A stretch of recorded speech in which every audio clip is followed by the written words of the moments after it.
La parole de Dieu mentionne les trois ennemis que nous avons à affronter. Il y a en nous ce que la Bible appelle la chair. À l'extérieur se trouve le monde. Enfin, Satan. La position d'Église est supérieure à celle de Satan. Dans l'Ancien Testament, trois peuples différents illustrent ses ennemis. Les Amalécites représentent la chair. Pour vaincre, il faut veiller dans la prière. Les Égyptiens représentent le monde enseveli dans la mer Rouge. Et les Cananéens représentent les puissances sataniques que nous devons vaincre et détruire progressivement. La chair agit contre le Saint-Esprit, car la chair a des désirs contraires à ceux de l'Esprit, et l'Esprit en a de contraires à ceux de la chair. Galates 5, 17. Le monde est opposé au Père. Si quelqu'un aime le monde, l'amour du Père n'est point en lui. 1 Jean 2, 15. Et Satan lutte contre Christ. Le Fils de Dieu a été manifesté afin qu'il détruisît les œuvres du diable. 1 Jean 3, 8. Nous voyons donc que nous triomphons de la chair en marchant par le Saint-Esprit, en aimant le Père. Nous vainquons le monde et Satan est défait par la foi en Christ. La chair est la manifestation du premier ennemi.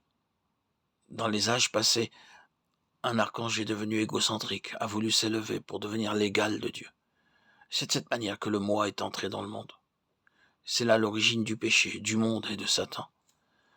Quand Dieu a créé l'homme, il a donné une puissance immense, la capacité de se reproduire. L'homme est capable de perpétuer sa vie par sa descendance. À l'origine, Dieu avait espéré que l'homme mangerait le fruit de l'arbre de vie, possédant ainsi la vie de Dieu. Il pouvait la transmettre à sa descendance. C'est pourquoi Dieu a interdit à l'homme de manger du fruit de l'arbre de la connaissance du bien et du mal. Satan s'est dissimulé et a commis l'adultère spirituel avec le premier couple.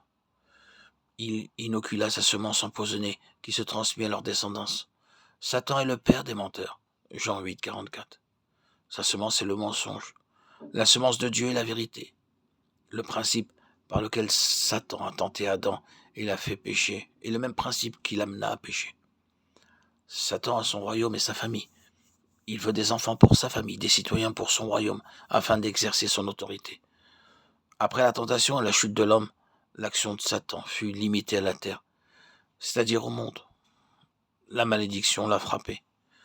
Tu marcheras sur ton ventre et tu mangeras de la poussière tous les jours de ta vie. Genèse 3, 14. Désormais, il pourrait régner, marcher sur terre et prendre les hommes issus de la poussière pour sa nourriture. Dans la chute de l'homme, Dieu a remporté néanmoins une grande victoire sur Satan, en délimitant la sphère de son activité sur terre.